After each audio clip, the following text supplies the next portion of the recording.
Whew, there we go.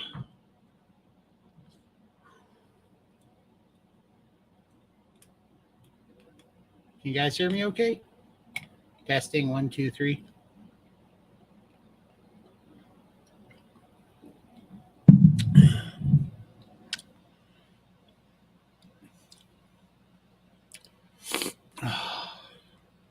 Testing 1, 2, 3. Testing 1, 2, 3. Let's see. We are live. People are hopping in. Howdy, howdy. This is an impromptu live stream. I just thought I'd throw it up. I wanted to let everybody know, and I'll be repeating this a few times, but that our normal Sunday live stream, we had to reschedule it because we had a little scheduling conflict today, but we will all three be back tomorrow for 700 plus and counting down. And I just wanted to hop on here and kind of say hi, let you guys know what's up. Howdy, howdy. Let's see here. Here we go. People are coming in. Hey, Will Billy. Howdy, howdy. Put in the chat where you guys are all hopping in from. Howdy, JC. Very nice to see you. Hey, Matt. Oh, no. Thank you, sir. I wonder if I have some pictures. Maybe I'll log in on my phone and take you out to the garage, but I finally built that gym that I was talking about. So it's kind of a disaster in there because I just smoked some meat. But yeah, I finally got the gym built. So I've been working out. So, and I wasn't planning on coming on because we had to put our normal Sunday show off till tomorrow because we had a scheduling conflict. But yeah, I just wanted to come and say hi to you guys so you guys knew what was going on. Hey, Mary, how are you? Thank you so much, Beth. I appreciate you. Hey, Josephine. Thank you for coming. Nice. From Arkansas. Nice. Arkansas.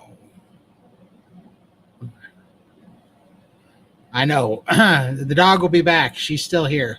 But yeah, I had to, my editor was wanting me to make things look not so, I don't know, more professional. So here we are. So I put a professional background in and then I put a ugly tank top on. So, well, yin and yang there. Hey, from Long Island, New York. Hi, Jeanette. Appreciate you. What time tomorrow? I believe it's 6 p.m. Mountain Time. So it's an hour later than we usually do it because I work until 5:30. So yeah, that's how that's going. And then go ahead and put any questions you guys might have or any topics. I have no plan for today. I just really wanted to say hi to you guys and let you know what we're doing. And I thought I'd talk about, I guess the topic right now is, let me see if I can pull some pictures up too. I guess the topic right now is I've had 2 Instagram videos kind of go a little bit viral. One of them got like 130,000, 140,000 views, and one of them is kind of going fast right now. But it was the comments. There's so much hate in this one. I've only got like, let's see how many views does this Instagram video have? So I've got 13,000, but that was just today. So that's a lot for me. I don't get that many views, but the comments are so terrible. So basically it was a clip. I have an editor that makes clips out of some of my longer form videos, and he just puts little shorts up so that people, it just helps get a little bit of exposure. And he picks kind of some of the rants that was going on. And one of the videos that I did with Bella, one of the videos that I did with Bella in Texas and we were in Austin, we were talking about, we kind of made a plan to talk about masculinity and being a man, and me and the steak and butter guy kind of had to talk about that, because I think it's relevant and I do think it's what's going on. So yeah, it was a very short clip about that the food system is trying to tear down strong men, that it's that the standard American diet makes weak men, basically lowers testosterone, makes you sick, and those sorts of things. And so I was, it's incredible. And this doesn't bother me at all. Like I'm not fazed by it. In fact, I kind of love it because it's called rage engagement, when people have so much hate to say. But I was going to read some of these off. I find it funny, but I have a sick sense of humor. So I was going to read you some of these comments because they are hilarious. I mean, I think so. Yeah, let me get to them. Let me go to them because it's. Let me see here. How do I get to these? Let me go here. Comments. Let me find a comment on this one. Okay. So these are just crazy, and then I'm going to address some of them here if any of them ever come on here. Let's see.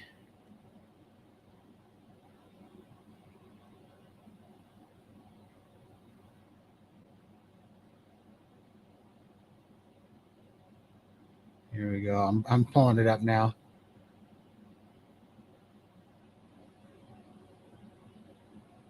So this one, so basically I was talking about the system is designed to make people sick so that, to be able to control us and, kind of wear people's will and strength down. And I love seeing this is so funny, but one of them says, however, the system appears to have gotten the better of you, sir. And this one guy goes, this guy talks from experience, boys. And then this guy goes, dang, is there a different messenger maybe? And then let's see, what do you eat and can I do what do you eat and can I do the opposite? That's hilarious. Poor choices lead to poor outcomes. That's true. Warning from experience. That is also true. Bro doesn't own a mirror. Oh, I definitely own a mirror, and I definitely know what I'm talking about around that aspect. I am talking from experience. Accountability. Take accountability. Oh, for sure. I am all about accountability. I'm not about any kind of body positivity. Why would you listen? Why would I listen to you about diet? That's a good point, and we'll talk about that shortly. Ironic. Yeah, you guys gotta if you're not on my Instagram, you gotta go see these comments because they are a riot. But I wanted to talk about them. Let me pull some more of these up. I talked from Iowa. So does the white hat mean that you're more of an angel than I? The white hat means that it's summer and it's hot. So this white hat keeps my head from overheating. But thank you so much. Fruitcakes are too sensitive. That's a fact. Yeah, IG commenters are the worst. Man, I don't know. I might have a twisted sense of humor, but I get a kick out of it when I mean, how many? Let me look. Hold on. Let me see how many comments this thing has on it. But it's got, for my videos, it's got quite a lot. So let me see how many comments it's got on it because they're mostly bad. Yeah, it's only got like a 97 comments on it, but it's got like 57 retweets too. Or whatever the Instagram version of sharing it is.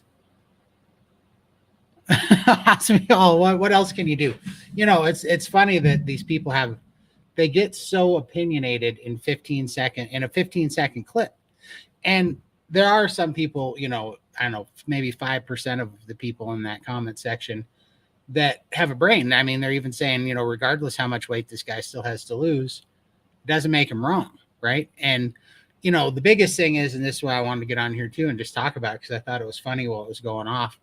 And I'm probably going to go on Instagram later and have a chat about it too. But the biggest thing about it is that if it was just me, they would have a point, right? Like if I'm the only one talking, if I'm the only one having a problem with this and bringing it up, and I'm the only or one of the very few people my size are overweight, then they would have an argument, but they don't have an argument. And this is what's so funny about it is that, 74% of the Earth's population is sick, obese, and overweight. So this isn't a me thing, right? This is just me sharing an obvious opinion about what has happened to our food environment. Anybody that takes the time. These guys think they're so opinionated, and whoever these people are, trolls in the chat, think that they got all this figured out, over a 15-second clip they know nothing about. And if they would just back up and look and actually do some research and, read Gary Taubes' books, read Robert Lustig's books, any of these people that talk about the only way to manipulate or, the only way to manipulate or subvert the will and the lives of 74% of the Earth's population, to manipulate their behavior and outcome of people by 74% of 8 billion people, is to change the environment. You have to screw up the environment. You couldn't plead or tempt, 74% of the fish in the ocean to get sick without changing their environment. You cannot persuade the behavior or the outcome of 74% of 8 billion people without changing the environment. You have to mess with their environment to do that. And so it's so clear, because it's not just me. It's not just you guys. It is 74% of the population that is sick, that is being affected by this. That, my thing's weight, but, other people's, stuff is autoimmune diseases and all sorts of addictions. It goes all the way down, mental illnesses and, depression, anxiety, suicidal ideation. All these things go so far and so deep, just going down the rabbit hole. And it's just rampant, right? Drug abuse, alcoholism, all these addictions are so crazy. And then you have all these people that are willing to rush. And so here's what I contend. And I was thinking about this today, like, why are so many people, and this goes to saying how clever the propaganda is when they can have such a large group of people that come up. And I don't know if they're bots, AI, or if they're real people that are just, hurting. But it's pretty crazy that these people will literally get mad and fight for the system that's attacking them, fight for the system that's making them weak, making them sick, hurting their family and friends. And they've bought so hard into the, well, you don't have willpower. That's another thing that keeps going in here. So you don't have enough willpower. You fell into this because X, Y, and Z, and it's like, well, that means that 74% of the Earth's population doesn't have willpower, so maybe willpower is not the answer. Maybe lack of willpower is not the problem, and so it's just been, I better catch up on some comments. Let's see here. Manny makes him a carnivore, just like a man wearing a dress makes him a woman. Carnivore doesn't cook their meat. Put ketchup on it. Carnivore. That's kind of funny. I disagree. That's pretty funny. Let's see. Crazy comments. You mean you turn against the world and are traveling upstream? Yeah, for sure. Absolutely. That's a great point. You are now in control of your outcome. Yep. Sorry, I can't remember his name. Oh, no worries. Appreciate it. Let's see. Hey, DC. I'm doing good, DC. Hey, you want to come on for a chat? I'll put the link in the thing. We could chat about it.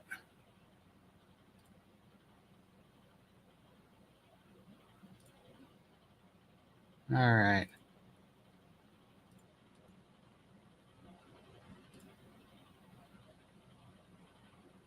There we go. There's the link if anybody wants to hop on and chat.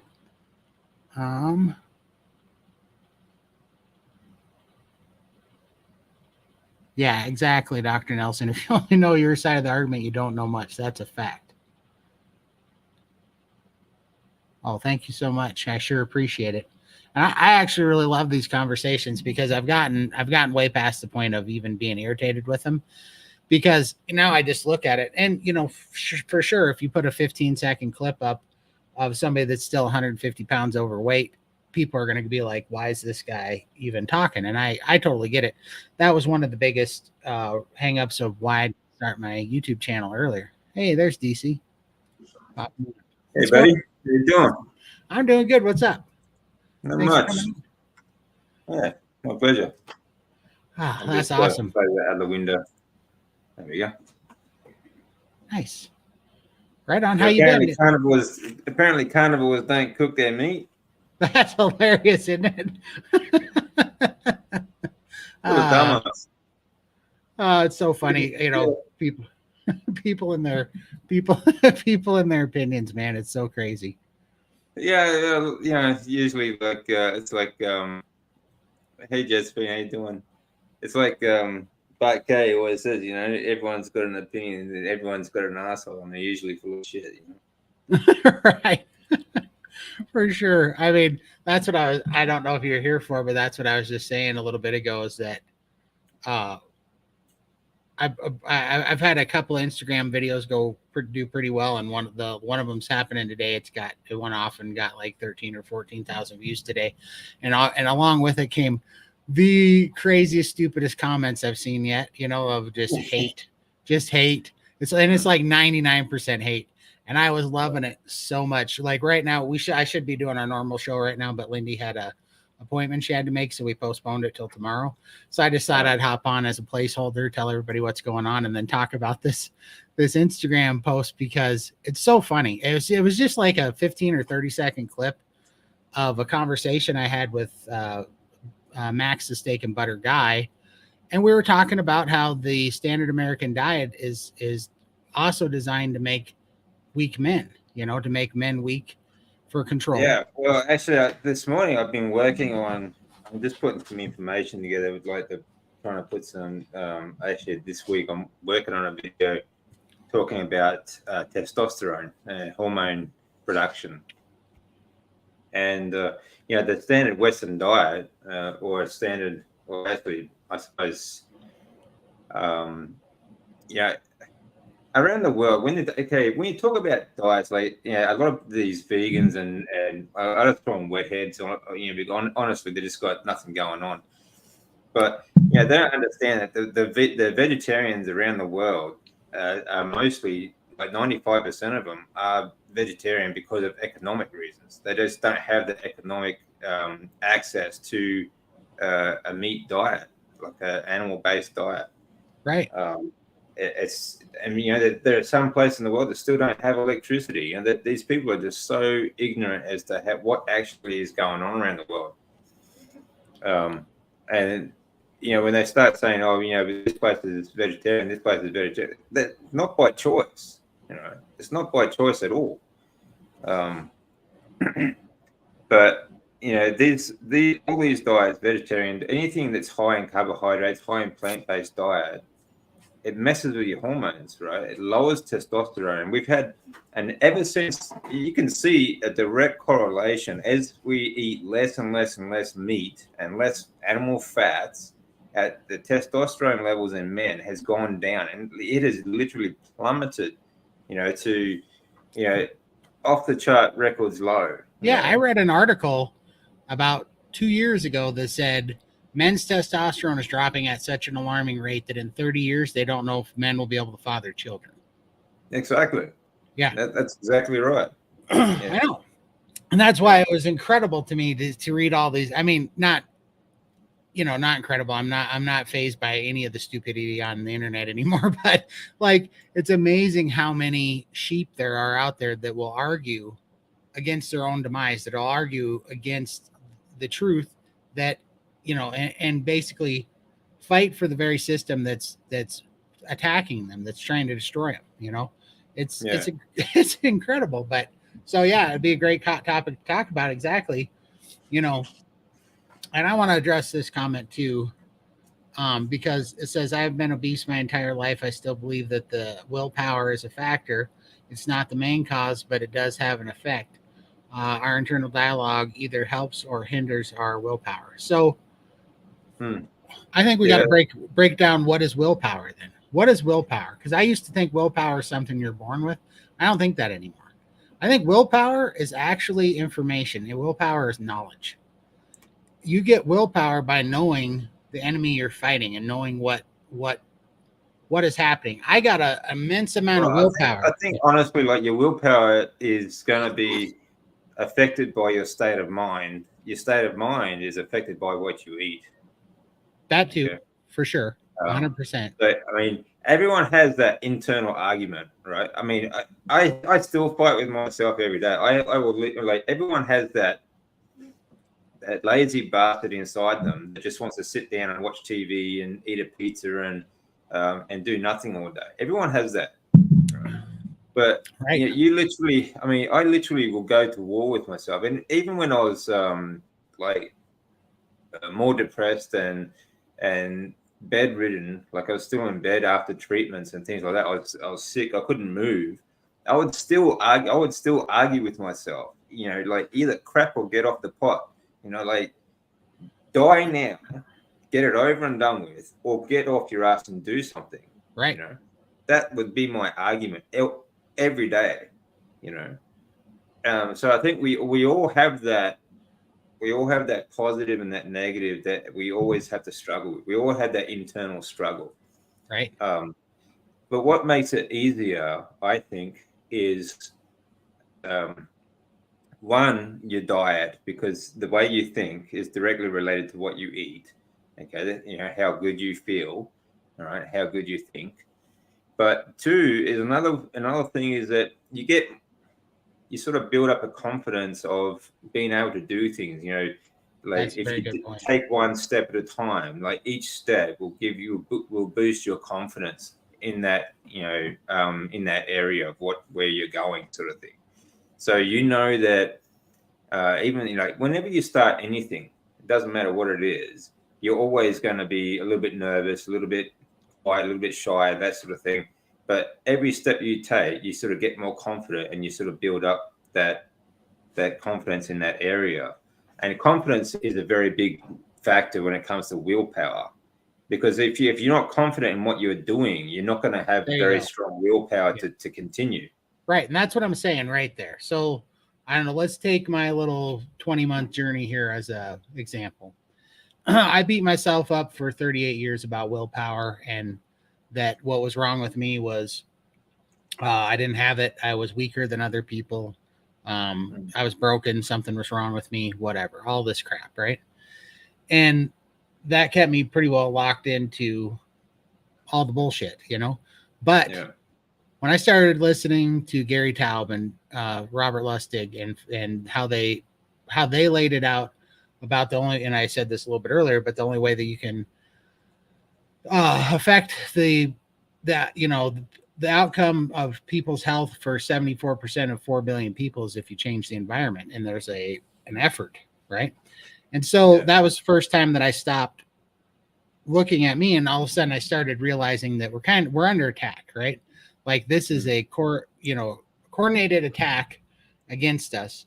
And so I started researching that, and I started seeing what was going on. Well, I started getting willpower when I realized that I was being lied to. The things that were being told to me that were supposed to help were not helpful at all, that they were actually part of the problem, that the food that I was eating was part of the problem. The food that I was being told to eat was actually the cure. And the drugs that they're trying to put us on and the system that they're putting us in was keeping us in bondage. Now, I just say that to say this. I absolutely know that the hormonal balance that happened when I was eating, when I first started carnivore, definitely gave me leptin sensitivity back. It definitely eased all the anxiety and the depression. It definitely calmed my mind, and it definitely gave me calmness to be able to make the right decisions. But I'm going to bring this up right here. I think what is that? Volima is saying here is willpower is being able to beat back the side of me that wants to sit around and eat those M&Ms. It starts in the mind. It absolutely does. Yeah. But I think you're actually talking about a why too, right? People talk about their why. Yeah. And I think one of the things, my why was because I got so sick, just like DC, that I was dying, and I had to, it was either fight or give up.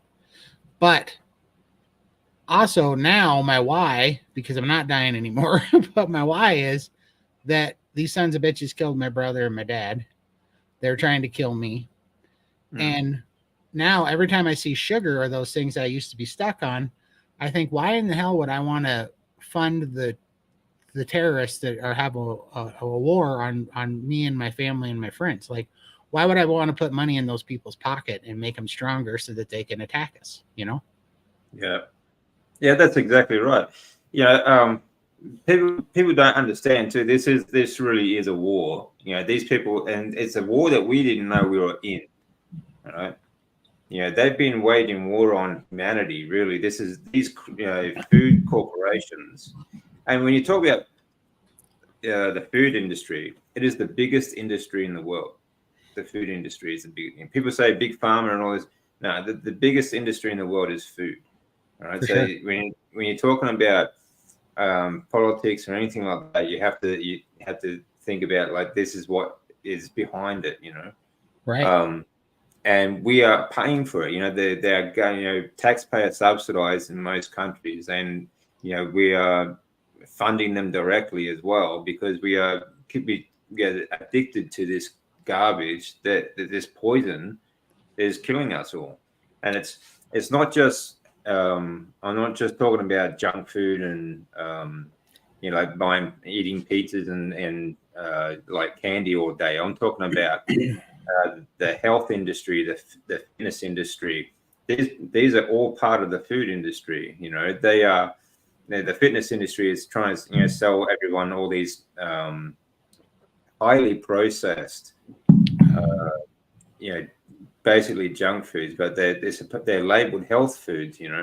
Like protein powders and all these supplements to try and get you big muscles and six-pack abs and all this sort of bullshit. But that's all part of it, and ultimately it feeds pharmaceuticals because we all end up on medications.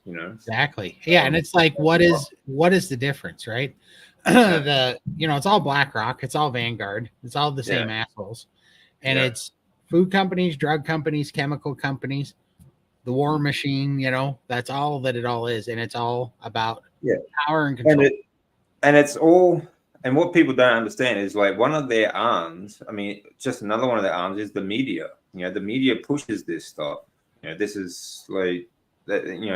It's not like a whole group of these different conspiracies. It's just one big conspiracy against humanity. 100%. And it's the biggest conspiracy. And I don't think that there's any greater cause of suffering, loss of life, loss of quality of life, and just tyranny on humanity than this. I don't think there is. I think you could add up. Yeah. I mean, the last 4 years, a lot of people have woken up because of overreach. With these, let's say, like these jabs and stuff. But okay, and a lot of people have died because of this. But think about how many people have died since the food pyramid. Right. Yeah. Think about how, just alone between cancer, heart disease, and then the third leading cause of death being medical treatment. Right. Well, that's it. I mean, like at the moment, like they tell you that the leading cause of death in the Western world is you got cancer, heart disease, and then misdiagnosis by doctors, right? Right. But all three all come down to the food industry, right? And education. And I think like it's not just like I mentioned that the food pyramid, which started in 80, 79, but all the way leading up to that, like from Kellogg's and more, like for the last 150 years or so, it's in cereals and all this other ridiculous foods, seed oils that started like back in the late 1800s, cottonseed oil and things like that. And instead of using it for biofuel, because, we had oil and we had to, Rockefeller needed oil for everything else. And they took all these engine oils and lubricants and things like that and put it in our food. Basically we've got petrochemicals in our food. That's what we're eating. For sure. Yep. 110%. And they, why would they do that? Why would they knowingly make our food into a commodity or a product rather than nutrition. There's only for the money, only for the power, and it has multiple purposes. It makes us weak. Yeah, It makes us that's right. dependent. I mean, it keeps us weak and meek. It keeps us controllable. It keeps us dependent. Is another thing. Is they want us to be dependent on them for our lives. For sure. And of course, they need to keep the population small enough that they can control. Right. 100%. And that's exactly it. Population control isn't about running out of space on the planet. Population control, it's about them having a population too big that can be governed. That's right. Yeah. That's exactly right. Yeah. Yeah. And this is what I don't understand is about these food wars. You get these. Okay. Yes, the carnivore diet is nutrient dense, and I agree that the carnivore diet is the proper human diet. But other people choose to eat the vegan diet. That's fine. They're ignorant, and I was ignorant too at a stage, so I can understand that. I don't understand why they keep defending stupidity, but that's just me. But the fact is, it doesn't matter what side of the argument you're on, whether you're a vegan or a carnivore or whatnot, they've got us fighting over what we should be eating, when the fact is they're poisoning all our food. Right. Right. That's what we should be fighting against. That's what we should be arguing about. It's what we should be standing up against. It's like, you shouldn't eat animals, or you shouldn't, vegetables you can't get anything from. It's just one part of the argument. The other part is that the fact that they're literally poisoning all our food. 100%. Yeah. And I mean, look what they're doing, right now with the swap or whatever, and putting Kamala Harris, they're playing. No, she won't be there long. No, she won't be there long, but they're playing, sound bites of her. Trump was just in my town here. What was it, yesterday? And no, day before yesterday, on Friday. And so they're playing sound bites of her saying how she's going to make sure that nobody eats beef anymore. Beef is going to be outlawed, Yeah. And all this nonsense. And if your government, your tyrannical communist government, is telling you that you shouldn't eat beef, you shouldn't eat meat, you shouldn't eat eggs, you damn sure know that's the first thing you should be eating. That's right. Every time. This is what I don't get about. This is the argument I don't get about vegans. They have the exact same agenda as the WEF, the World Globalists, and all these big corporations, and yet they can't just say, they can't step back and say, oh, hang on a minute, I'm supporting all these big corporations here. They just don't get it. It's because their hormones are screwed up, their brain is malnourished, right. And it's what we call useful idiots, and they are also a complete example of what we're talking about here when you're saying that it makes people dumb down and weak. Yeah, that's the thing. They are malnourished, and like most people don't understand this either. When they see like obesity running rampant in the Western world, the Western world is malnourished just as much as the malnourishment that's going on in third world countries. They don't have enough to eat. Yes, surely. But what they are given to eat is all plant-based as well. That's their biggest problem. But it's the same in the Western world. At the moment, the Western world, most of their diet is actually plant-based. You think about, they usually have most of their meal will be some sort of grain, like rice or anything else, bread and vegetables. And even if it's like a processed food, it's all plant-based as well. So sure. People don't understand that. And we are malnourished completely. Children are not growing up. They're not developing properly.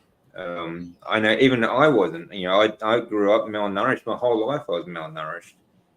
Looking back, Yeah. All right. So, I'm an admin in the steak and butter gang, and they do something over there called priming, and it keeps coming up in many other people's videos. People are attacking it, of course, because it's become popular, and it's because the SBG group gang has you know, a I bunch of mean, people. don't get me wrong. I mean, there are. I mean, I think. Okay, when it comes to the priming protocol, okay, my stance is you can't force your body to heal. You know, you just have to give it time. So, I mean, for my mind, if you, when you, for example, when you want to do a fast, I think just eat until you get sick. You get to the point where you're just sick of it, and you just stop eating for a few days, and don't sort of white knuckle it. You should be able to do it comfortably. But I Right. think it's going to take the body. It takes your body a long time to get to that status. So I It think does. forcing yourself to eat like 5-6 meals a day, like just stuffing yourself. There are a few problems that a lot of people can't handle as well. For one, it drives your blood glucose up. For sure. Okay, so for someone in my situation, that wouldn't work. All right. For someone fighting cancer, for example, or diabetes, that's not going to work. Another problem is that I know you get a lot of nutrients into the body and you're force feeding your body nutrients, but what your body is not going to use, it's just going to expel. Right. Right. So it's not like, like priming is not going to force your body to heal any faster than what it would if you just ate a normal carnivore diet. So, I mean, it might work for you. That's great. If you feel good on that, then do it. But I just don't think you can force heal your body. You just have to give it time. Right. And I don't think that anyone should be, especially starting the carnivore diet, they shouldn't be doing these priming protocols for at least 6 months to a year, maybe more. Yeah, I'm gonna rebut that, and the reason why is because I literally am in there every day now, and they Yeah, have over 13,000 members. There's usually 300 people in these calls, and I yeah, watch and I see the healing every day that's happening. And so I'm going to take my example to be, and I'm just going to speak on what I experienced. And yeah. I mean, that's good. That's fine. I mean, but they're not they're not healing because they're priming. They're healing because they're getting enough nutrients. You exactly, know. exactly. And so I don't understand what people think priming means. Like you just said it right there. You said eating 5-6 meals a day, but they don't show you to eat 5 or 6 meals a day. Yeah, The problem is that new carnivores, when they come in, a lot of them have leptin sensitivity for the first time and they start massively under eating. I was one of those people. yeah, And especially if you're a person like I was, where I purposely went on crash diets my whole life to try to lose weight. So I was malnourished when I got there. And then you still fight the system. Priming is literally yeah. just a system which teaches new carnivores that it's okay to eat and nourish your body, and it's okay to be hungry and to feed that, and it's Yeah, okay to well, in listen. that case, that's a good thing, because that's one thing I keep telling people too. Is most people, when they do start the carnivore diet, they undereat because they keep the same portions that they thought they had to eat before, and Exactly. And see, they're still trying to count calories. yeah, But this is something they need to get their heads around, and just eat as much as you can. as you can. And Yeah, so, and I'm a prime example of this. I didn't know what that meant. I know that can sound stupid, that you wouldn't know what a good amount of food to eat is, but I was yeah, so screwed up from under eating for so long and being on diets. I didn't know what proper full was or what proper nourishment was. And I can tell you without a shadow of a doubt that within 3 weeks, I went from not being able to eat like a pound and a half of meat without getting sick a day to being mm, able to eat 7 pounds of meat a day, which I was not forcing in. My body wanted it and it ate it up. And here's it. I did that for 4 days one time, ate almost yeah, 7 pounds of meat a day for 4 days. I didn't have any waste. I didn't pass it through. My body absorbed all of it and my eyesight got better. I started growing yeah. a hair. Well, that's one thing I tell people too, is that it's an adaptive thing as well. Like, if, for example, you're not going to, like, today be on the Western style diet and then tomorrow just eat 6 pounds of meat. You know, Right. that's just not going to happen. It's an adaptive thing. Like, your protein intake, your fat intake. What you need to do is start with what you're comfortable with and build it up. You know, So like over the sure. next 6 to 8 months, you know, you're going to eat more and more and more food. You know? Right. And there's nothing Right. wrong with that. Right. Well, and literally what the fasting protocol is that they give you a baseline, and it starts with, so first, the first one is eat 3 meals a day until stuffed, if you can, you know, but they realize that some people aren't going to be able to do that. So it's just a goal to see if you can get there, but not get yourself sick or overdo it, and then kind of see what that is. But it really is a training program to get people over this idea of the scale is all that matters. If the scale's going up, I'm doing something wrong. If the scale's not going down, I'm doing something wrong. And allow them to eat through the sugar cravings and the carb cravings, like to eat the fat and eat the protein and the red meat to get through the carb cravings and to heal their body. And then once they go that, and here's what I'll say. I was massively under eating. I wasn't losing weight. I wasn't feeling good. My lymphatic system was screwed up. My legs were just giant. And now I'm to the point where I'm eating for 7 days and I'm fasting for 7 days. Every other week I fast for a whole week. Never hungry, never lose any cognitive function. I'm not losing muscle. I'm gaining muscle. I'm burning fat right now like it's crazy. I'm lifting like crazy. I have more energy than I've ever had in my life, you know. And this stuff keeps going on, and I highly attribute that to when I do eat in that week. Man, I'm taking down 54 egg yolks now and a pound and a half of meat each day when I'm eating in that week, because I'm loving the DHEA and the testosterone boost that it's given me. And it's just so healing, you know? And so I don't know, I'm a huge believer in it. And not only that, but I just see how many people have been healed going through this protocol. And I'm kind of getting tired because I feel like people are blowing priming out to be like eat this massive amount of stuff. They didn't tell me to eat 7 pounds of meat a day. I ended up having an appetite for a short period of time for 7 pounds of meat, and I Well, healed. it's like most things though too, you know, people get the wrong idea when they hear these ideas as well. So but like I said, you know, it's not something you want. I think it's something you, like the amount that you want,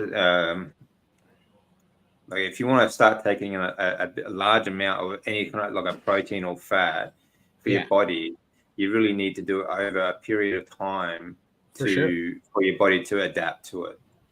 Absolutely. So it's not something that you would just start, like if you wouldn't just double your diet overnight. No. Or in the space of a week. It takes several months.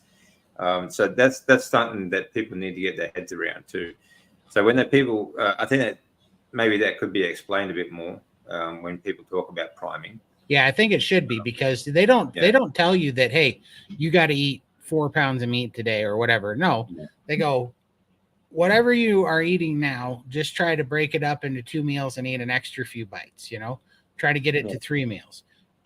Make a fat a little bit more of a priority and try to eat a couple extra bites or a few extra ounces of cold fat.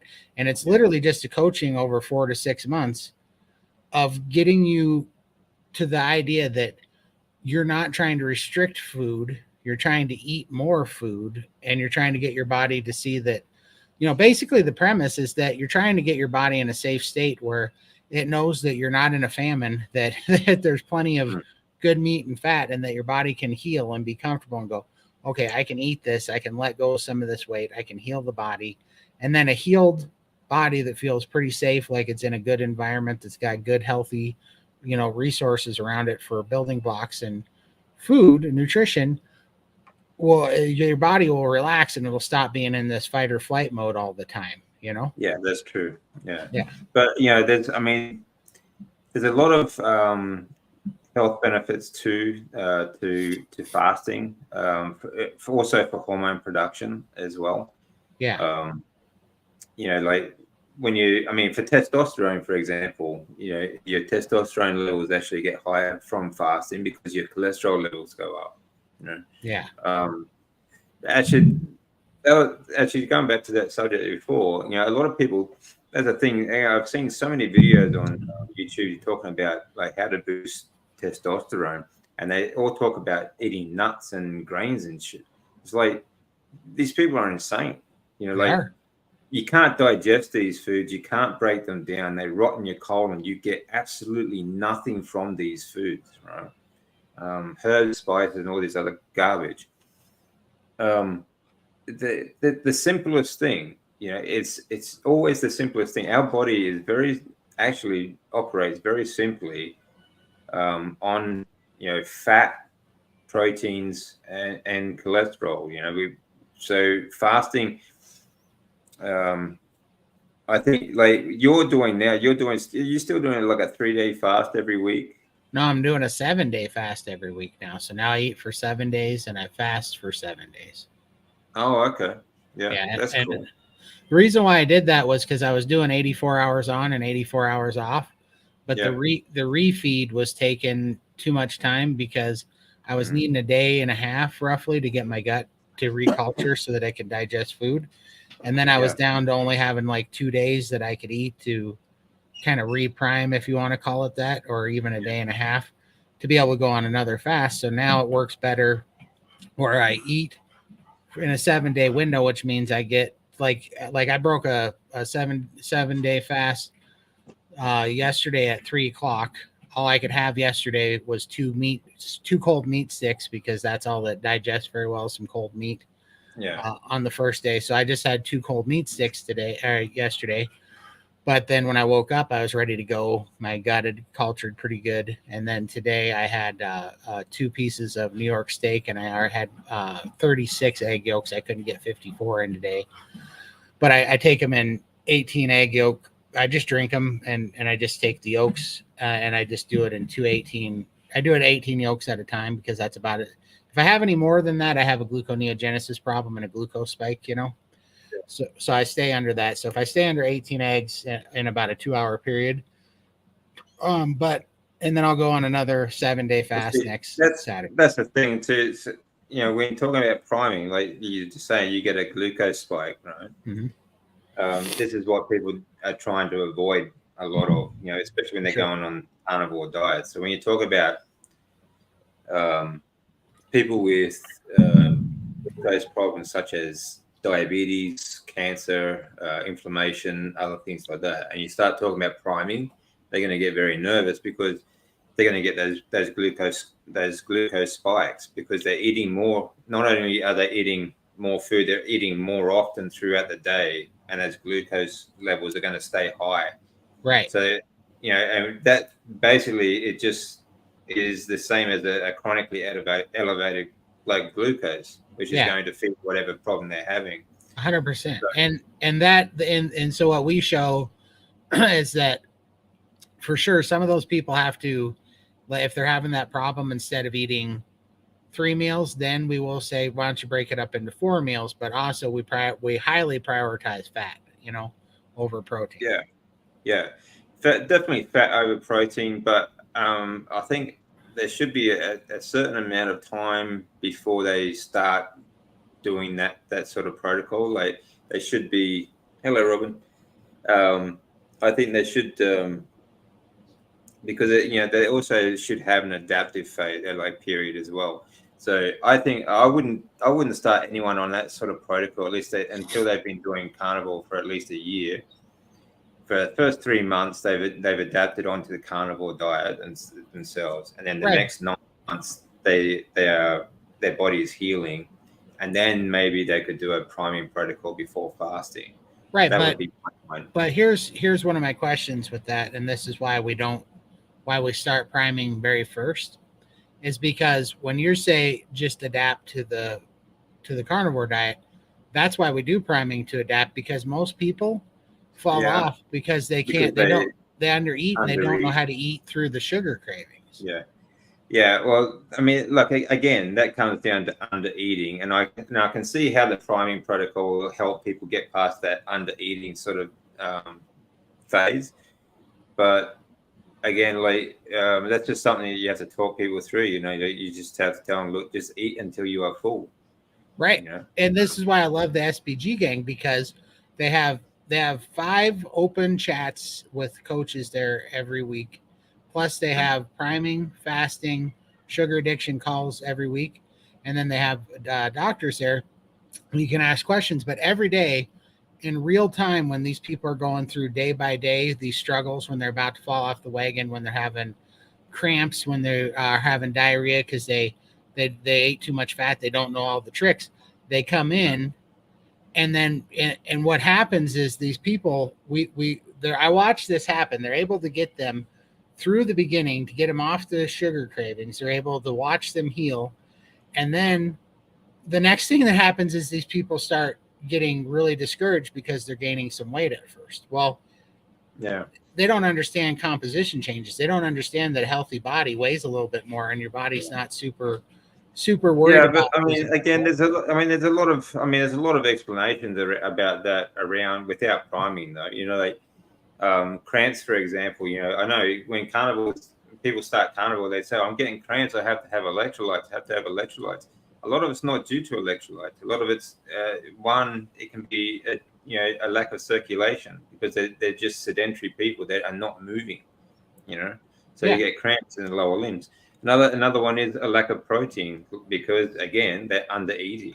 You know, For sure. Well, so I had terrible leg cramps, and you know what I found out it was? And this is just all things and ideas. We talk to people and we see what they're doing, just like you said about that. It could be electrolyte imbalance. It could be a lack of circulation. It could be all these things. My problem was early on, I was replacing things that I was taking out with water. So other addictions and things, like when I quit chewing and stuff, I was drinking more water. When when I quit soda and stuff, I was drinking more ice water. And it got to the point where I was drinking, like, for a while there, I was drinking like 2.5 gallons of water a day.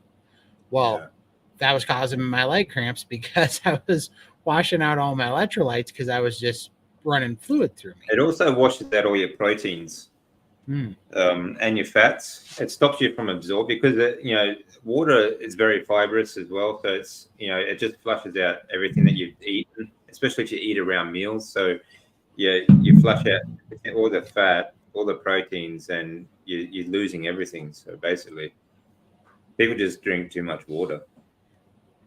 Yeah, they do. And you know what cured that for me, though? Was dry fasting. When I started dry fasting, it made me much more fat adapt and my body would tap into the metabolic fluid way quicker, and it just satiated my thirst. And now I drink when I'm on that 7-day fast. I alternate 24-hour dry fast in there. So I do basically in that 7 days, I'll do 4 24-hour dry fasts and then 3 wet fasts. But even the wet fast, I only drink about 25 ounces of water through the 3 wet fast days. Now, when I come back to eating, I drink about 64 ounces of water a day now, but it's 20% of what I was drinking before. You know what I mean? Yeah. And so that's been exponentially helpful, and all the cramps went away when that happened, So that's just one thing we bring up. So yeah, I mean, priming is literally just a tool that we use to get people to understand that they're probably under eating, to understand that when they start eating meat, it's very satiating and it's okay to open up the diet and their appetite and eat more. But as they do it, they're going to run into problems. Just like they're going to run into digestive problems. They're going to run into, having diarrhea and sometimes having electrolyte problems. And what's great is there's so many people that have gone before them that everybody chips in and says, it's not just the coaches. It's a community of people that have been in there for anywhere from, brand new to 6 years, carnivore now. They can say that happened to me and it was usually this, or I found this, and then they kind of troubleshoot and they try things until they work it out. And it's a really good, back and forth, I find. And so, yeah, I don't know. I just, I think you're right. I think have the support there, but that's like you say, like a lot of people don't understand the protocol. So if they do have the support, though, that's all good. But either way, whether they do the priming or not, they're still going to need to go through the same long process of healing. And for sure, priming is not going to make you heal any faster. It's just your body will use what nutrients you give it at that time, and anything that it can't process at that time, it's just going to waste. It's just going to expel, really. Right. So you just have to give your body time to adapt, time to heal, and it'll do the work. Hey Rick, how you doing, man? There he is. I was just saying that. Let's see here. Sorry, somebody said I'm going to try to back up here. I know that somebody put an attachment or something in here, but it doesn't go through the filter, so I didn't get it on this end. So I will look for it when I get offline here under YouTube. It's probably stuck in the YouTube filter, but I will pull it up offline and I will pull that up. And then let's see here. Mandy says, "Wow, Todd, I spike extremely easy. You must have great good blood sugar control." I did have a CGM. What's crazy is when I was wearing it, I finally stopped using it because all it ever did was scream that my blood sugar was dangerously low. That's all it said all the time. So I just I don't think that's really that big of a deal. Like Professor K, he said that like his blood glucose is always really low, and supposedly too low. yeah, But he's never had a problem. Like when it comes to like low blood glucose levels, how do you feel? Don't right. worry about it. Don't worry about it unless it's too high. You know, how do you feel? That's what you should be feeling about. Or don't worry about it if it's too low. If you still have energy to do everything you need to do through the day, then don't worry about it at all. There's nothing Right. to worry about. The only thing I do, I mean, I check mine, of course, because blood glucose levels I don't want too high, especially before tests and things like that. But mine's always around like 4.5 millimole, so I'm pretty good. Nice. Yeah, mine was 3.1 millimole. Yeah. And so, I don't know what that is. Let's just say a friend from Australia gave me one of hers to try, and that's how I got that reading. And I had to load one of those what do you call it, VPNs, to make my phone think I was in Australia to get the app to run it. So I did that, and it worked for like 2 days when I had it on, and then it stopped working. But the entire time that I had it on there, it was in Australia, like millimoles instead of what the US uses. So I didn't even know what it meant. But the whole time it just said that I was low blood sugar, and it just screamed all night, made my phone go off all night. So I finally, it died, and I was happy not to have one because I was like, well, that didn't tell me anything other than my blood sugar was always low. Well, that's not a big deal. Yeah, low blood glucose could also be just a lack of circulation again, a lack of movement. Yeah. Because when you do heavy exercise, your blood glucose will spike as well. It will go up higher because it's part of your recovery. I don't think that's my problem anymore. Here, I'll show you. Let me share my screen. Yeah, and that's the thing. Like as you get more active, you will have more imbalanced sort of glucose levels as well. Yeah, because and I think some of it's the let's see here. I finally built the gym, and this box nice. here. Yeah, this box here I'm finally building tomorrow, and it's one more rack system. But no, I've been very busy lately, actually. About as active as I've ever been, really. And so I don't think it's great, man. Yeah, thank you very much. So no, that was one thing I was gonna show everybody tonight, but finally got it put together, and I got a bunch of free weights coming tomorrow for that squat rack. There we go. Cool. And and I'll be picking your brain to figure out what I should be doing. No problem. So, but no, right now what I've been doing is in the morning. Well, I'll just pull this up here again. In the morning, because people were. Let me pull that up. So in the morning, I've been doing that. This is what I've been doing for lymphedema. So in the morning, I've been doing the Wim Hof breathing exercises, Oh, that's good. And then I go over here to this shake plate right here, and I stand on that, and I do air squats for 10 minutes on that, and that seems to get things pumping. And then I get down and I go on my knees, and I do a hand plank on the shake plate for another 5 minutes on my hands to try to loosen up the thoracic ducts in my armpits, for the lymphatic system.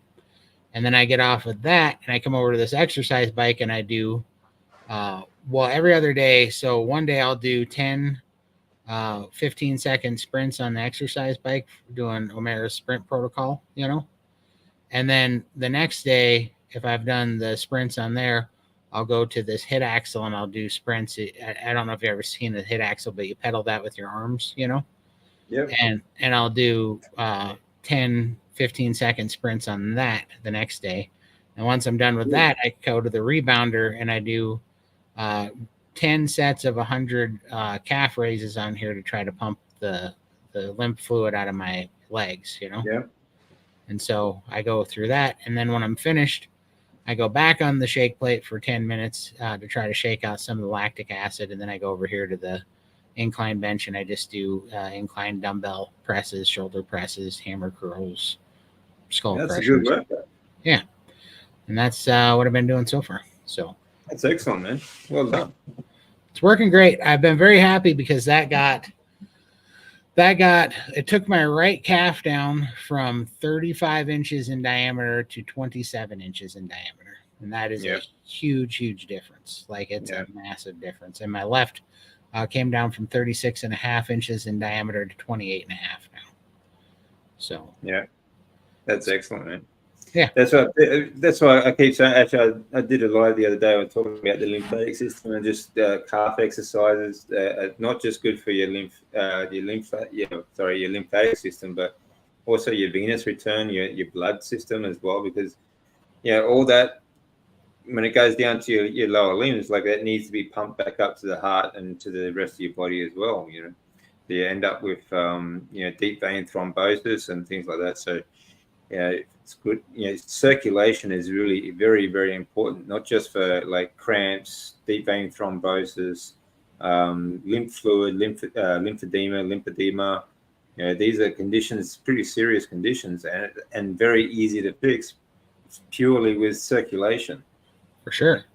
Well, and I had terrible neuropathy in both legs and both feet, and that's gone. I don't have any nerve numbness or nerve pain or anything anymore. Yeah, that's good. So because a lot of that is, it's basically that's like inflammation pushing against the nerve, and it leaves you with numb feet and numb ankles, and before too long, diabetics end up getting amputations and things like that because of it. So for sure, mostly you can fix it with.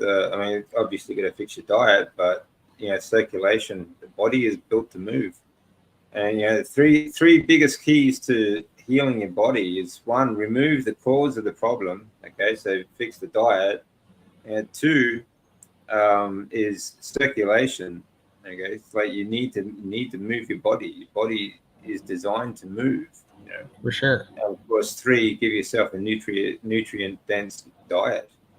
For sure, you can't be carnivore, can you? No.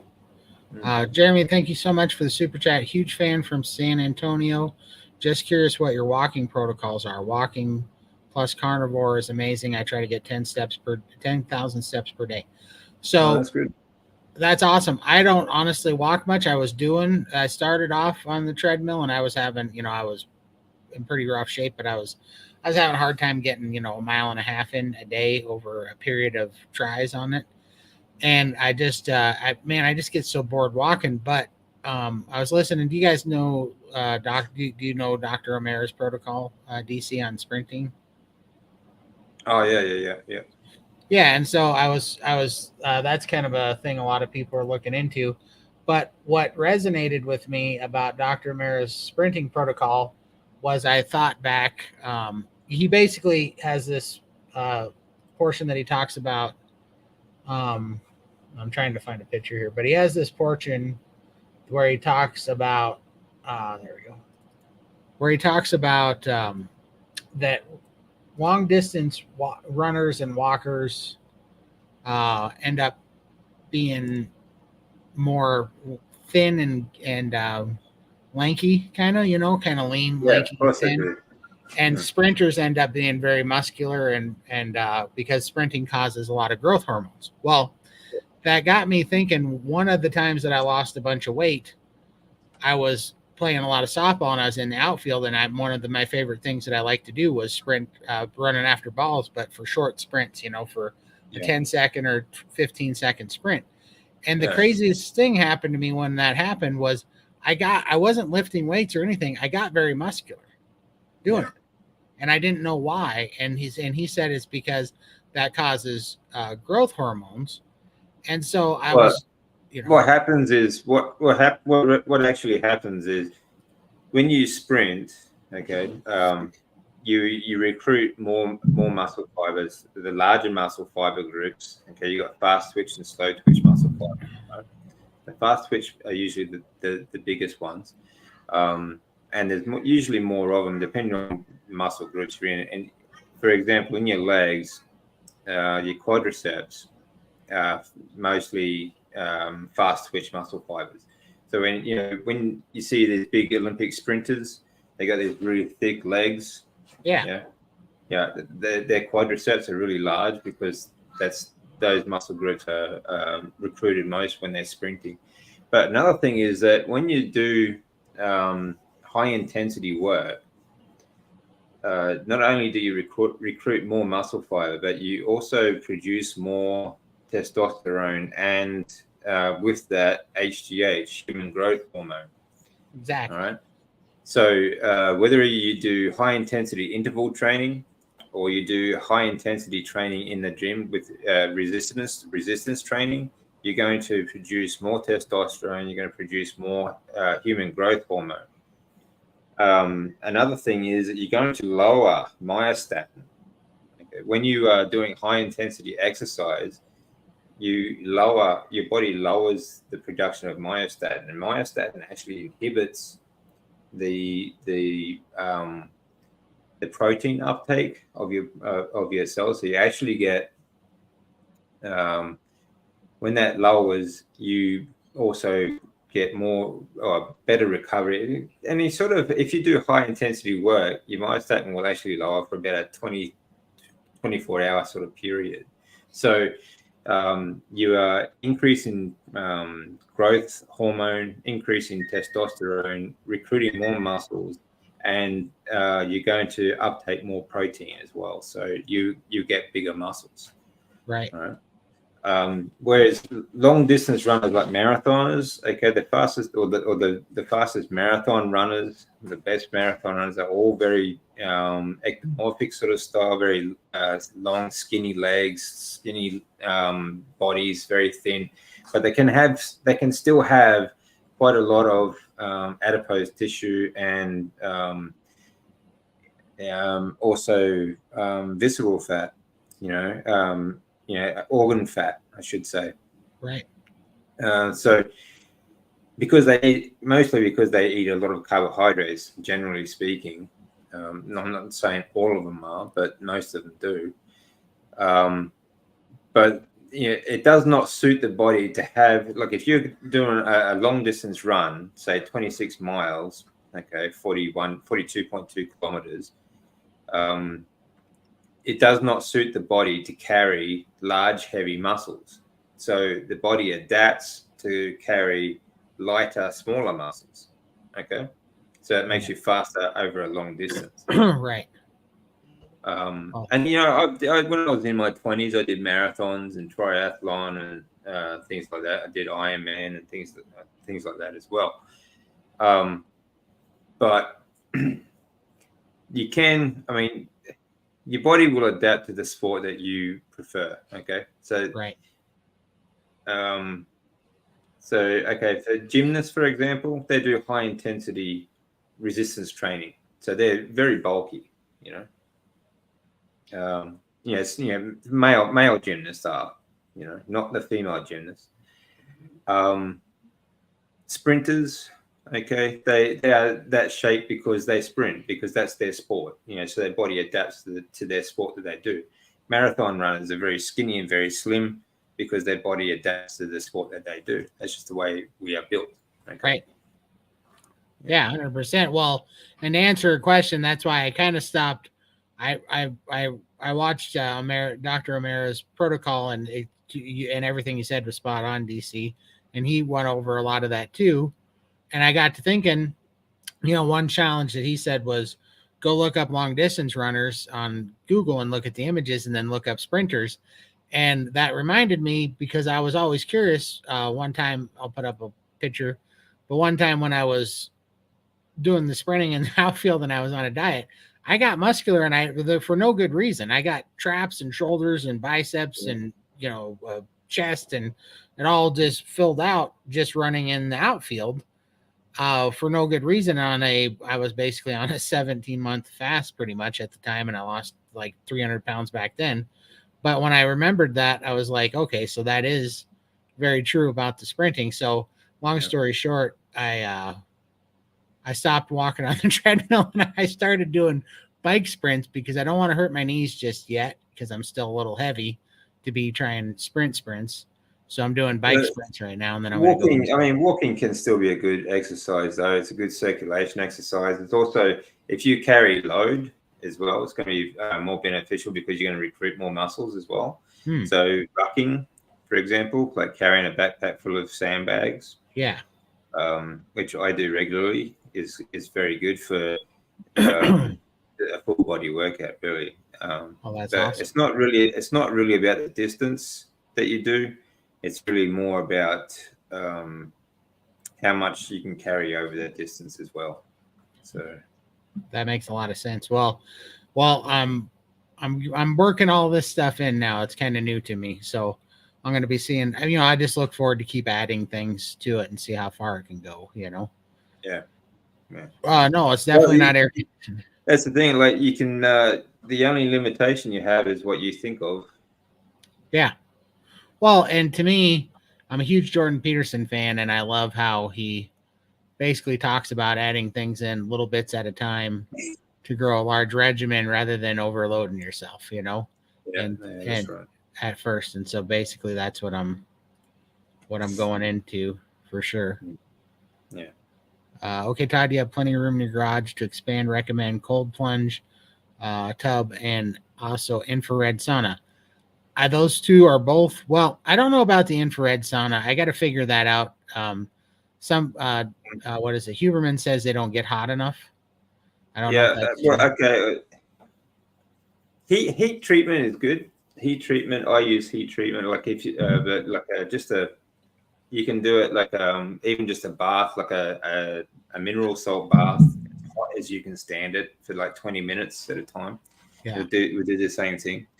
But infrared light, you get infrared light from the sun, I think it's a lot cheaper to just go outside.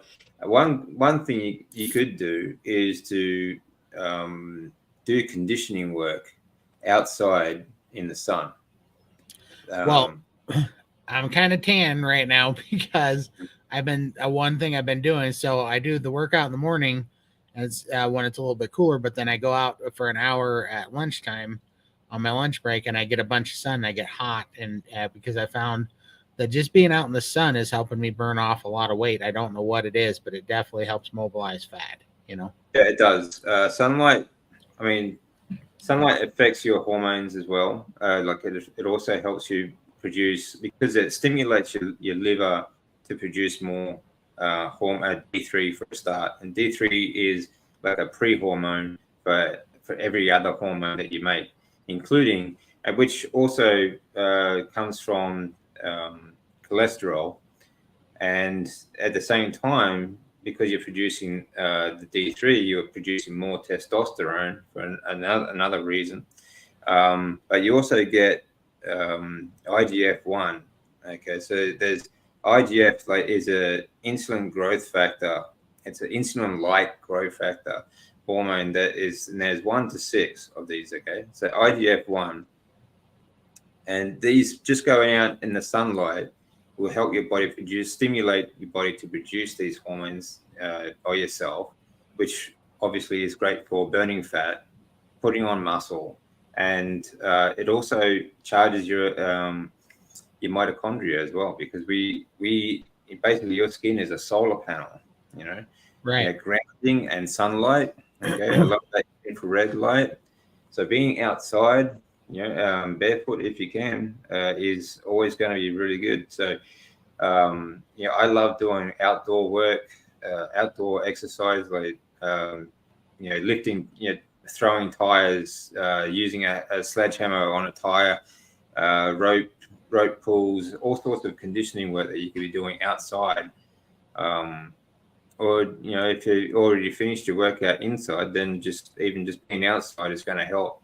Just being out in the sun. Yeah, I totally believe that, because I found that just by sitting in the sun an extra hour a day, especially if you get a workout in that day, it seems to really help. I don't know what it's doing exactly, but like you said, it's doing something. Well, you have a dopamine reaction as well, and dopamine is also a precursor to, also linked to increased amount in testosterone. Okay, you get a dopamine reaction. When you see, cortisol also comes from cholesterol, right? And that's your wake up hormone. All right. So when you go out in the morning and see the sun first thing in the morning, and you start producing cortisol, you're stimulating your cholesterol as well. Okay. So then your hormone levels are going to be more even right throughout the day. Okay. And the more time you spend out in the sun, okay, you're going to produce more D3, which is also the pre-hormone, like I said before, for testosterone and other hormones. And then, these all make a big contribution to not only your overall health, but your energy levels. Okay, because like I said, you get a lot of energy from sunlight and infrared light. You also get a lot of recovery. It kills parasites, it kills germs, it kills bugs, colds, flus, and that sort of stuff. So, being out in the sun as much as you can is always going to help. And all those hormones also burn fat. Makes a lot of sense. It's definitely working right now for me. Yeah. So Matt, I definitely agree. I'm definitely getting a cold plunge tub. That's on the Christmas shopping list here. And then I agree that I want more sun, but that also is tricky where I'm at, because we have snow and winter for about 7 months out of the year. So my plan was actually to get, I don't know if it's going to be in that case, like infrared, that sort of thing, they might work. Like a infrared lights. Yeah, they will help. Well, that's what I wanted to do, was get the infrared lights and then get a, I don't know, one of the wet saunas or whatever, because they say that the infrared ones don't get hot enough. But I got to research that more. I don't know enough about it. But having said that, like the Inuit, they lived in the Arctic Circle, and they didn't, they had months without the sun. Yeah. They were always covered up anyway, because even in winter and summer it was always very cold. So, and they never had any deficiencies. So, as long as you have a good fat intake as well, it's going to help. Yeah, for sure. And that is something I've worked on the last 6 months, is doing a 2-to-1 fat to protein ratio, and that's helping too. That and the iodine. Yeah.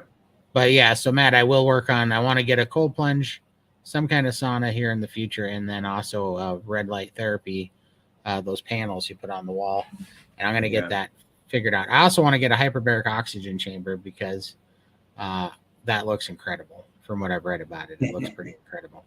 So, well, I don't think you really. I mean, it might help. I mean, I don't think it'd be a big difference to, like, if you're in a nice environment, clean air, doing deep breathing exercises, and if you do,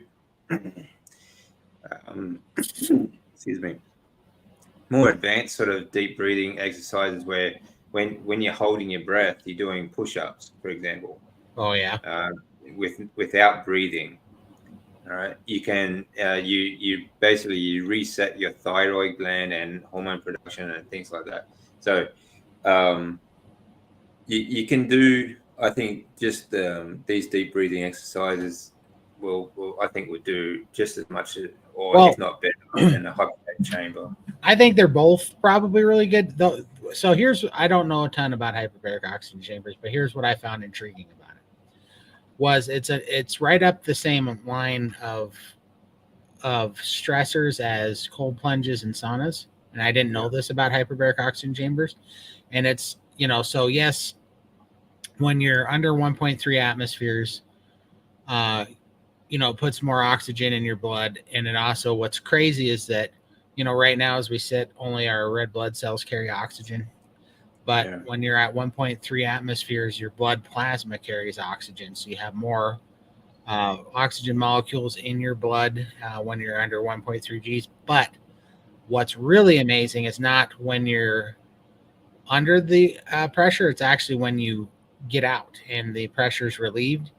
All that oxygen leaves your body instantly, and it causes a stress response. And that stress response causes like an 800% boost in growth hormones and like a 600% boost in stem cell growth. And so that's what's pretty crazy. Yeah, but again, like it's a very expensive sort of piece of equipment, and is the result going to give you more than, say, okay, there are a few other things that also stimulate stem cell production. Okay, so fasting is one of them. Right. Your body stimulates your body to produce a lot more stem cells. Heavy lifting, high intensity lifting, okay, as heavy as you can, that also stimulates stem cell production. And there are also other supplements such as Cerul's Stem Enhance. There are products like that you can get that actually help you stimulate more stem cell production. So is it really going to give you, like, if you're spending that much money on a piece of equipment, is it going to give you that much more than doing cheap exercises and maybe a cheap supplement? Oh, I have no idea, to be honest with you. I just think mainly I'm at a point in my life where I'm trying to throw everything at it plus the kitchen sink. So I'm just curious. My curiosity lately is how healthy can we get? How much better can we get? How much stronger can we get? I don't know, what do they call it? Biohacking, basically. And just see what we can do. But it has my curiosity. It's definitely the last thing on my list because it's definitely a splurge. But I totally agree that there are priorities at first. It'd be a last resort, but there are definitely other things you can do. But in this order, the very next thing that I'm going to do is the cold plunge. I think that one's the better one, and then after that, the sauna for sure, and then red light therapy. Yeah, cold plunges are good. Again, I don't. They can also be an expensive piece of equipment. You get the same stress from, for example, like going from a hot tub straight into a cold shower. So you get that same stress response. So like if you're in a hot tub, like as hot as you can stand it for 20 minutes, and then it goes straight to a cold shower, it's pretty much, you get the same stress response, okay, without the expense. But again, if you got the money and you want to do a cold plunge, then it's all good. Well, no, that makes a lot of sense. That would probably be more bang for your buck, huh? Yeah, well, it gives you the same result. So I 100% agree. Vegans are very tasty. Here's some of my favorite vegans I just made today on the smoker. This is what I just pulled off before I hopped on this live stream. This is a 16-pound New York strip loin roast that I cut in two, and I smoke that. And then this is a sirloin cap or a picanha that I smoked. This is going to be what I'm eating this week. But yeah, these are my favorite tasty vegans today. So wanted to throw that up there. We got a question. What's your thoughts on slow jogging? Is it where you land on toes, following through with the heels? With shorter steps, looks silly, but it's a workout. Shorter steps looks silly, but it's a workout. Okay, what's your thoughts on slow jogging? It's where you land on toes. Okay. I don't understand why you would want to do that, actually. Why would you want to land on toes and then follow through the heels? Sprinting, you basically are on the balls of your feet. Okay. So 2 different exercises. If you add sprinting and then a slow jog afterwards, you're going to get the same effect, I would imagine. But if you train slow, you're going to race slow. So if you train your body to move slow, it will only move slow, right? So this is the mentality I always had when I was training, when I was doing any kind of sport, really. Powerlifters, for example, they don't use slow reps. They train as fast as they can, because the object of a powerlifter is to get the weight from one point to another point as fast as they can. All right. It also recruits more muscles.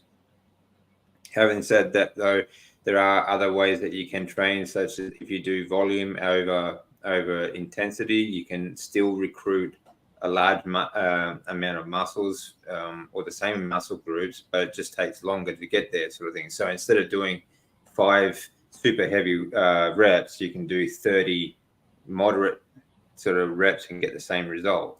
The difference is the time that it takes to get there. And if you were training, perhaps if you were, you can do drills where you are going from like you're landing on on ball of the foot, and then follow through to the heel, like say side step drills. Okay, so you do it quite fast. And that will give you the same result. But this is a sprinting drill. So move as fast as you can still, but you're landing on the ball of your feet and follow through to your heel, and then you're lifting. So it's a hip flexor exercise, and it develops speed and also develops size in your quadriceps. So you can do this going upstairs, downstairs, on a flat, between like a ladder, like a step ladder sort of thing. Those are exercises that I've used before and used with athletes for sprinting exercises. Other than that, I don't see there'd be much point to doing that, actually. Yeah, I don't know anything about it at all, so glad. I have no opinion on that. Just ordering an infrared sauna hybrid with an additional heater requires a 30 amp service. Oh, that's awesome. Well, maybe that might be the perfect combo there, Matt. I'm going to look into that for sure. So, and I can definitely handle the 30 amp service. That part's easy. Questions, thoughts on yoga nidra? Yoga nidra for I rest? assume that's some type of yoga. I'm not into yoga itself so much, but Well, it says for rest. I'm almost wondering if yoga let me look it up. I feel like it's a supplement or something, because it says yoga nidra for rest. Look it up then.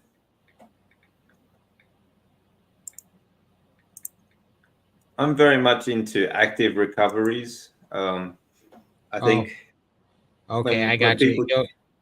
It's a sleep meditation for better mindfulness. Oh, okay. Yeah, definitely. Always very good. Anything that helps you sleep is going to be a good thing. Deep breathing exercises also before bed are fantastic, work very well. Another thing people should think about too is blue light blocking glasses. This is what these are. These are not prescription glasses I'm wearing. These are blue light blocking glasses I wear through the day when I'm working on the computer. Okay, that's what so these are too. Blue light from the computer. But I also have the orange lens blue light blockers for at night when the lights go down, when the sun goes down and the lights come on in the house. I wear these blue light blocking glasses because that will produce more cortisol and keep you awake, and also make you fat. The blue light that you see in the computer screen that produces more cortisol in your body also helps make people fat and diabetic, apparently. So there you go. It raises blood glucose. Yeah, so like anything like that is good. I think deep breathing, yoga, any sort of meditation, I think is a wonderful thing to do. Either do it in the morning or do it at night before bed, or both, if you can.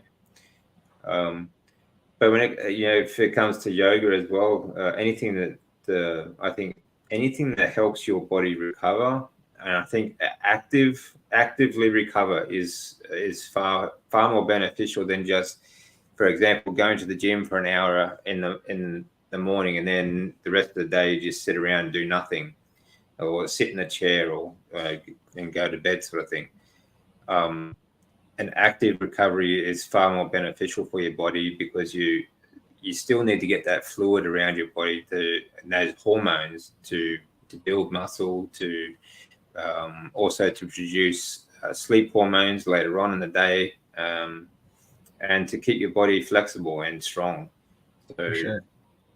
the more active you can be, the better. You might only do like a high intensity sort of weight workout, say 3 or 4 times a week, but the rest of that time you still need to be doing things. You still need to be doing, like, practicing for the sport that you do, for example,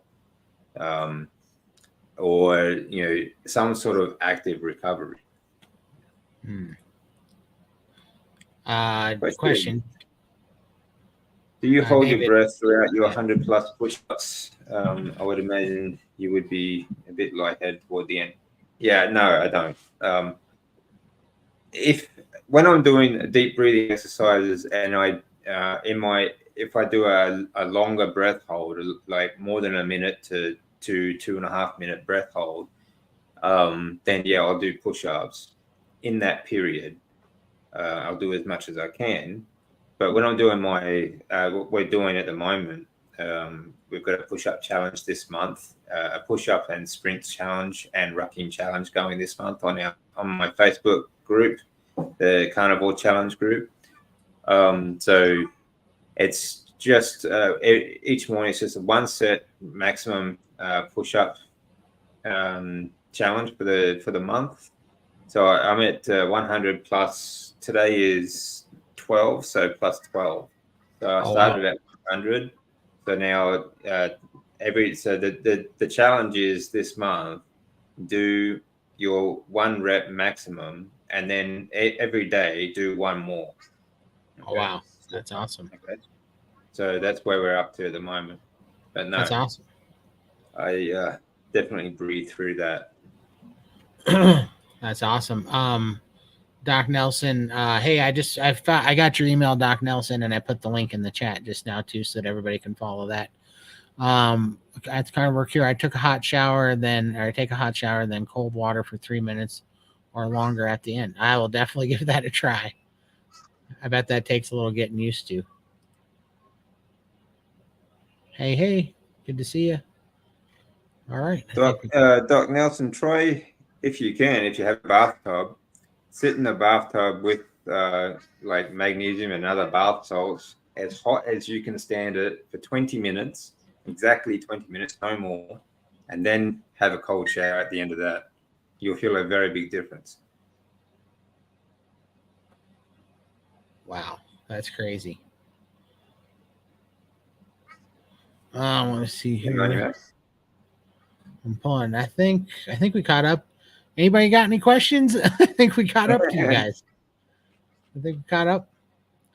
Well, that's good. I appreciate. I'm going to be calling it a night here in another 10 minutes. Anyways, I just wanted to hop on. This isn't our normal live stream because we pushed it off till tomorrow because Lindy had some stuff. But we appreciate all you guys showing up. I just wanted to hop on here and let you guys know, and I appreciate DC for coming in and chatting with me. I just was going to talk about the naysayers that are whining because I dared say that the SAD diet was making weak men, and they all got very, very upset about that. Well, yeah, I don't know what they're upset about. It's the fact, it's the truth. Don't get upset about it. Do something about it. Right. Right. I mean, I was including myself. That's how my testosterone got tanked and how I got sick and beat down. And that's what's so funny. I love how people hop on and boy, if you were I don't know, I hate the word victim, but like if you succumb to the propaganda and got sick, and then you're actually doing something about it to climb out of it, and you dare say something that you're fighting, because if you acknowledge the fact that, yep, they got me sick, they got me fat, they got me weak, they got me low testosterone, and now I'm climbing out of that. Boy, that makes you a terrible person for daring to recognize that that it was a propaganda, which is so funny, because they're saying the comments are saying that that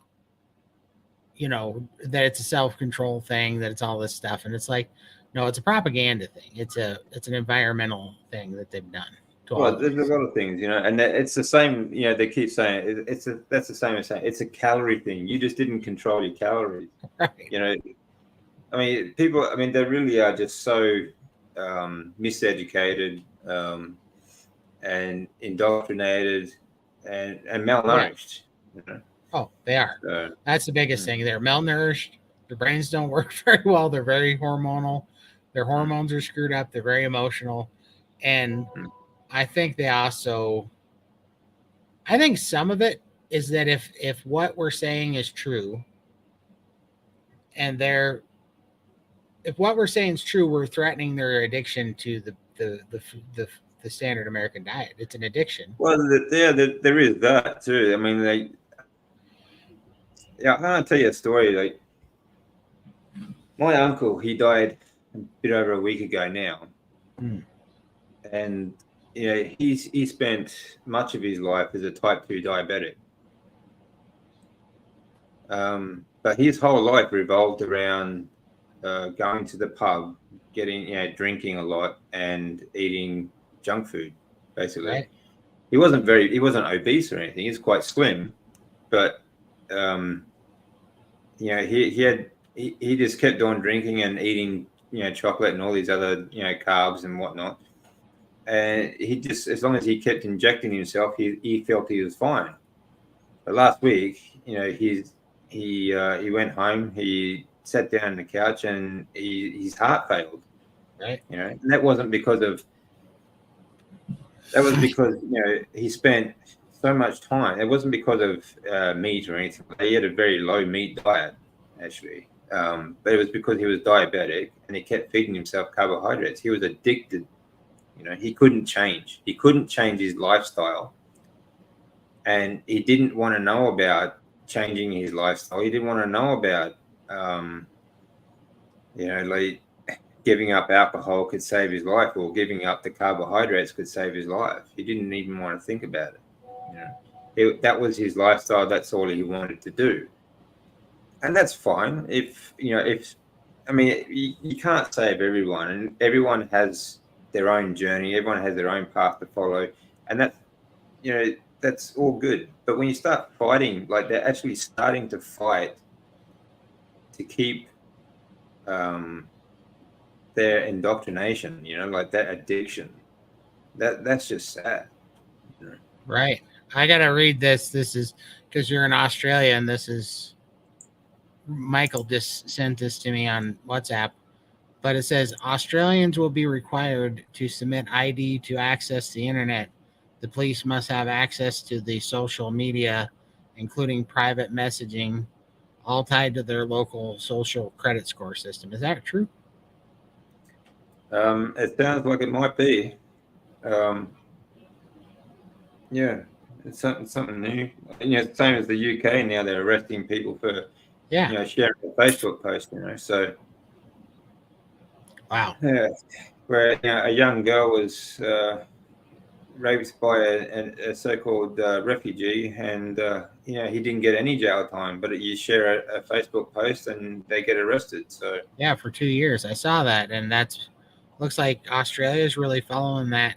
Yeah, Australia is very much like the UK, mate. We are very much under communist rule. Wow, that's crazy. I mean, sounds like the shit's gonna hit the fan at some point there. Then. Well, it already has. You guys just don't see it, but there's a lot of protests, pretty much. Like the UK riots and stuff like that. So it's. Wow. So I'm not sure how long I'll be able to keep my my YouTube page or whatnot, but we'll see what happens, I guess. Wow, that's But great. I'm also up on Rumble. So, but again, yeah, I have a VPN as well. So hopefully I'll be able to keep it going. But we'll see. Wow, that's crazy. Hmm. Crazy stuff. Crazy times we live in. Well, I don't know. We all gotta get on the same page and can't keep letting this tyranny happen. That's right. Pretty crazy.